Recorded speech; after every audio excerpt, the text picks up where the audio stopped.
Edellisellä videolla käytiin muun muassa Reinin putouksilla sekä Glacier 3 tonnissa.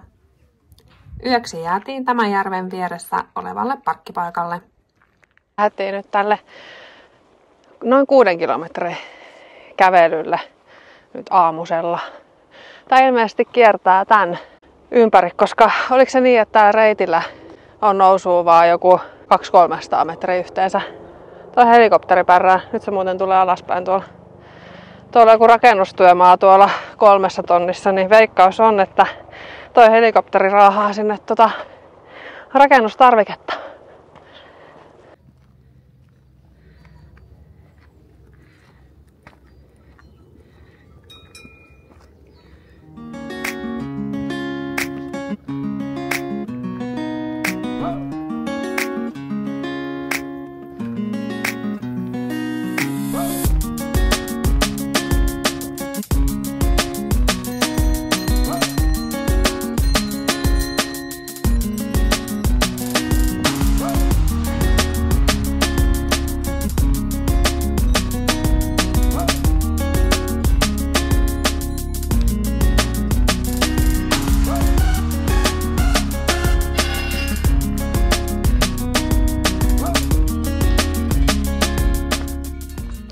On kyllä aivan mahtava tämä reitti, niin kuin varmaan kaikki reitit Sveitsistä. Niin kuin Norjassakin. Ei varmaan huonoa reittiä löydy. Mielettömät maisemat. Toi oli aika tiukka toi nousu tossa. Nyt on noustu 233 metriä. Tää onkin vissiin melkein 400 metriä tätä nousua, mutta nyt on tämmöstä tasasta. Kyllä upea.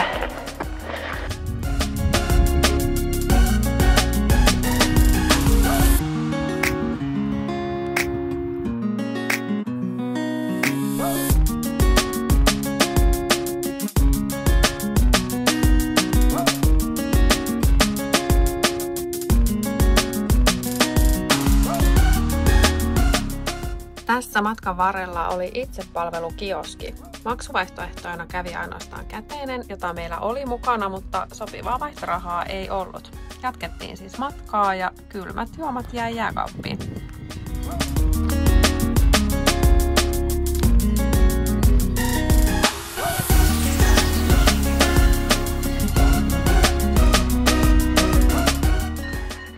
Täällä on kyllä aikamoinen määrä näitä lehmiä. Mutta meillä on sama suunta, niin mennään perässä. Mä veikkaan, että ne jatkaa suoraan ja me käännytään oikealle.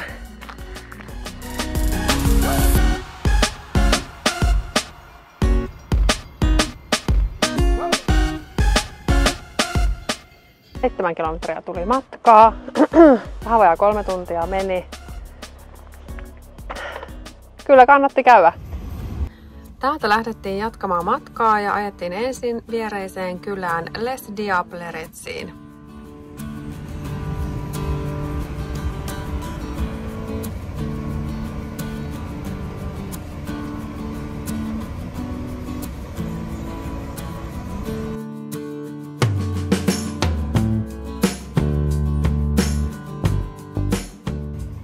Täällä olisi ollut matkailuautoille omat parkit ainoastaan turistiveron hinnalla. Meidän käynnin aikaan tämä parkki oli siirretty tapahtuman vuoksi kylän laidalle ja ensin meinattiin, että jäädään yöksi, mutta koska se sijaitsi aivan tapahtuma-alueen vieressä, niin päätettiin tällä kertaa jatkaa matkaa.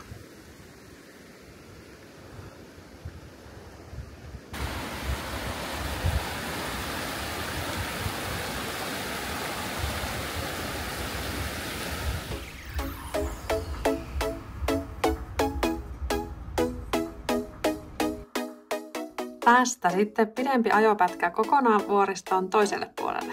Ensin ajellaan täältä ylhäältä tällaista todella hyväkuntoista leveää tietä alaspäin ja lähempänä moottoritietä on luvassa hiuspiinimutkia. Maisemat olivat jälleen todella upeat.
päästään sitten moottoritielle. Sen verran pysähdyttiin matkan varrella, että käytiin hakemassa lisää vettä ja tyhjentämässä harmaat vedet ja WC.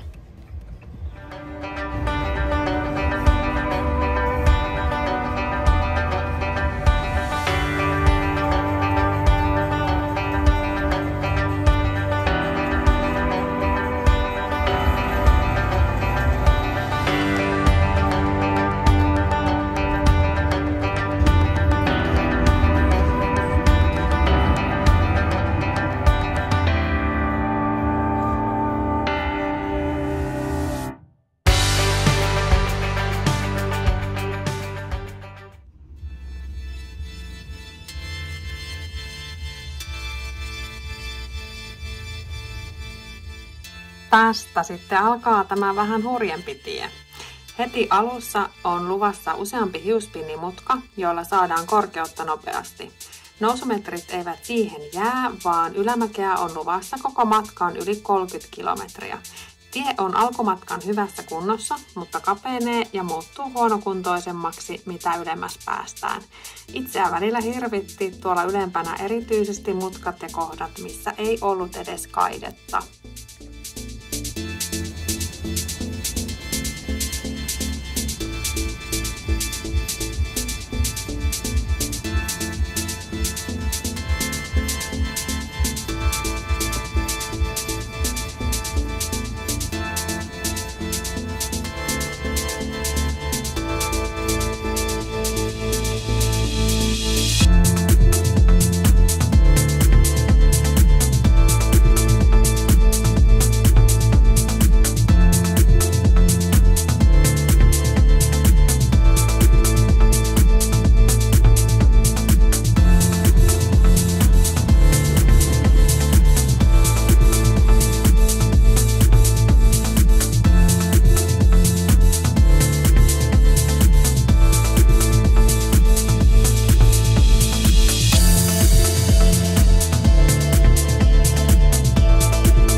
Tästä on vielä vajaa 10 kilometrin matka perille.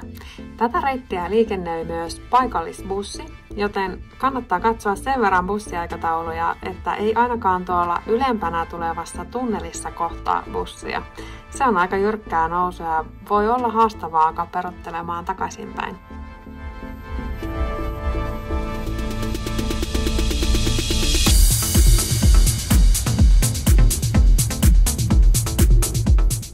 Tuossa edessä näkyy jo padon seinä.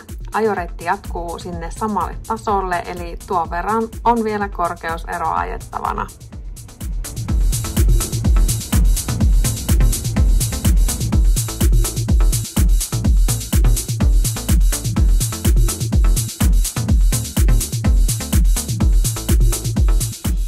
Tässä on tämä mainitsemani tunneli, joka on ylämäkeen. Odoteltiin tässä jonkun aikaa, että vastaantulijoita ei enää näkynyt.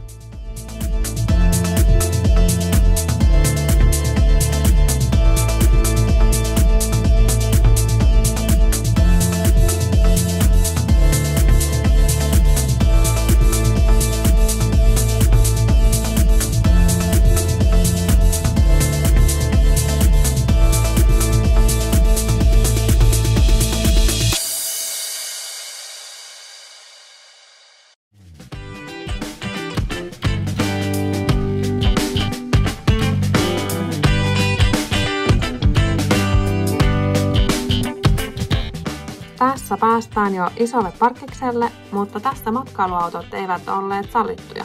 Luvassa on siis vielä noin 4 kilometrin ajomatka eteenpäin, minne tie lopulta päättyy. Tästä loppupätkä oli jo helpompi ajella.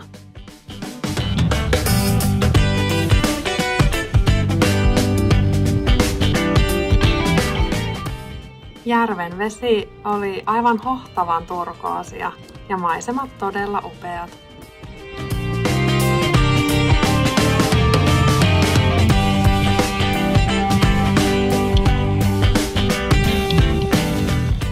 Ja tässä saavutaan vihdoin perille. Parkiksella oli matkailuautoille muutamat merkityt paikat, mutta niissä oli henkilöautoja ja matkailuautot ja kämppärit olivat eri puolilla aluetta.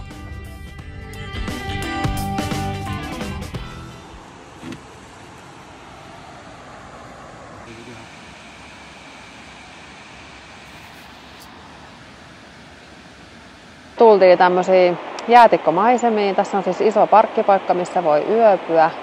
15 sveitsifrangia maksaa parkkimaksu ja sitten turistiverot päälle 4 frangia per aikune. Niin ollaan tässä nyt sitten seuraava yö. Reilu 2300 metriä on nyt korkeutta. Mennään huomenna tonne varmasti kävelemään tonne jäätikkomaisemiin. Parkkimaksu hoitui netissä, mutta netti toimi ainoastaan Starlinkilla. Maksun jälkeen vieraskortit tulivat saman tien sähköpostiin. Niillä esimerkiksi bussit olivat ilmaiset, eli yöpyä voisi esimerkiksi Krimentsissä. Ja jos haluaa täällä ylhäällä käydä, niin bussilla pääsee eikä tarvitse itse ajella.